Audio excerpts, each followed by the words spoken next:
Ivangeli likaJohane isahluko sesithathu, ivesi le-16 kuya kwele-17 lifundeka kanje. Ngokuba uNkulunkulu walithanda izwe kangaka, waze wanikela ngendodana yakhe ezelwe yodwa ukuba yilowo nalowo okholwa yiyo angabhubhi, kodwa abe nokuphila okuphakade. Ngokuba uNkulunkulu kayithumelanga indodana ezweni ukuba yahlulele izwe, kodwa ukuba izwe lisindiswe ngayo. Wamukelekile kumnikelo. Ezweni elivame ukuzizwa likude futhi liphukile, sonke sinalowo mbuzo ojulile, ongashiwo. Ingabe uNkulunkulu uyangithanda? Lo mbuzo, nakuba uthinta umuntu ngokujulile, yilowo ozwakala emlandweni. Kungumbuzo kwesinye isikhathi esimanqikanqika ukuwubuza kodwa siwuzwe emnyombeni wobuntu bethu. Ivangeli likaJohane isahluko sesithathu lisinika impendulo enamandla. Yebo, uNkulunkulu uyakuthanda.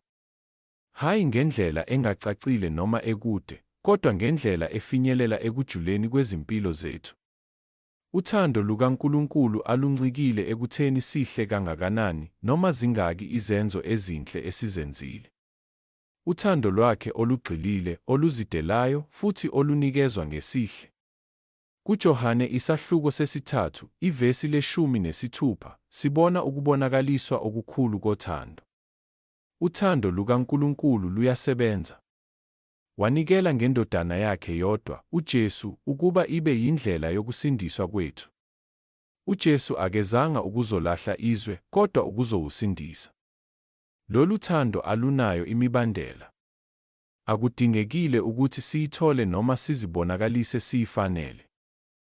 uNkulunkulu usithanda kakhulu kangangokuthi wathumela uJesu ukuba azofela izono zethu, ukuze asuse isijeziso sokufa esasimelene nathi. Leyo yinhliziyo yevangeli. uNkulunkulu wasithanda kakhulu waze wadela lokho okwakuyigugu kakhulu kuye, ukuze sikwazi ukuzwa ukuphila okuphakade, ukuthula kanye nokubuyiselwa. Kubalulekile ukukhumbula ukuthi uthando lukaNkulunkulu alukona nje ukuthola intethelelo, kodwa lumayelana nokuphila ukuphila okugcwele akunikezayo. Ukuphila okuphakade kumayelana nokuphila ngendlela uNkulunkulu ayehlose ukuba siphile ngayo. Sikhululekile emandleni esono, siphila emseni wakhe, futhi sihambe ebuhlotsheni naye.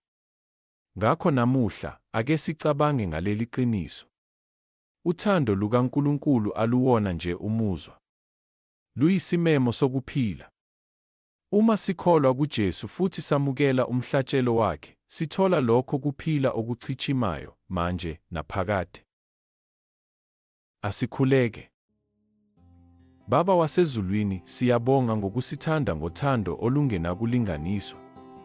Lo mhlatshelo, siyabonga ngokuthumela uJesu ukuba asisindise futhi asinikeze ukuphila okuphakade.